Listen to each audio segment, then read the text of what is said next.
Let's talk about Nuremberg.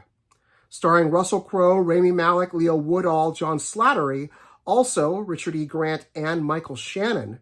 Written for the screen and directed by James Vanderbilt from Sony Pictures Classics. As always, this review will be spoiler-free, but if you prefer to see the film in its entirety before hearing any commentary about it, please feel free to close this video out.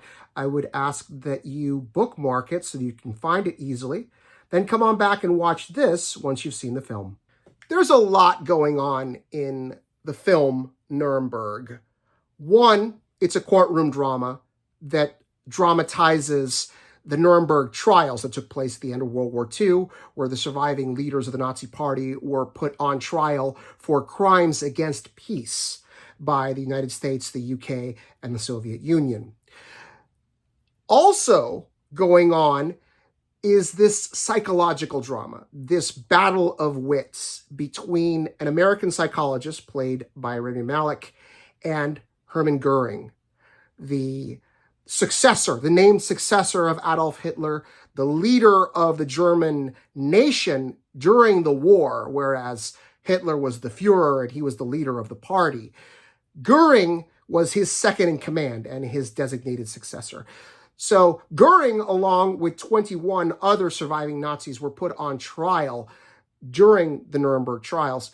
The film focuses on Rami Malek's character's efforts not only to keep those men alive so that they could stand trial, but also the game that he plays, the psychological game that he plays with Goering in particular, in order to figure out how he's going to defend himself once he's on the stand and how to keep him from escaping the hangman's noose.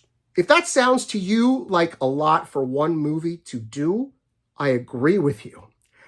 It's my thought that any one of those things, either the courtroom drama focusing on the logistics of putting these men on trial when the legal precedents simply did not exist in 1945, or the psychological thriller, the character study going on between Rami Malek's character, Douglas Kelly, and Hermann Goering, that could have been a movie all on its own. But instead, Vanderbilt keeps the two stories married together. The result is a long film, certainly at 2 hours and 28 minutes, that's a little uneven.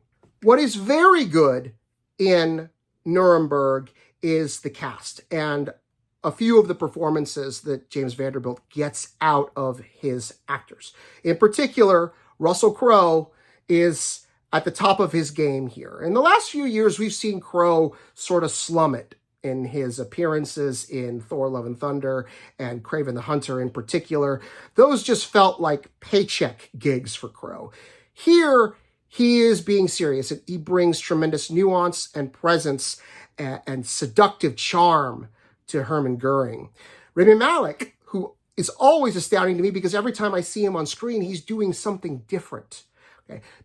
Put the two of them together in a room and sort of playing these head games, trying to understand each other and gain an advantage over another.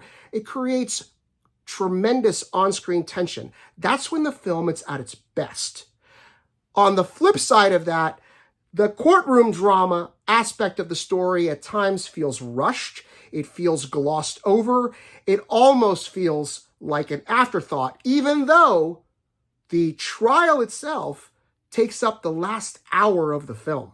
I'm going to stop there before I give anything away. Nuremberg is rated PG-13 for some violent imagery involving the Holocaust, also scenes of suicide, smoking, and brief drug use. So please be mindful of that if you are bringing younger audiences. It is in theaters on November 7th. You can find more Film Buff Unplugged reviews and videos on Substack. Just head to fbunplugged.substack.com and subscribe for free. That way you won't miss a single post. We also have a channel on YouTube. Head to youtube.com/@FilmBuffUnplugged, all one word. Please give us a like on Facebook, and if you're on TikTok, you can find my review videos and more by searching for @FelixAlbuerne Jr., all one word. Thanks for watching.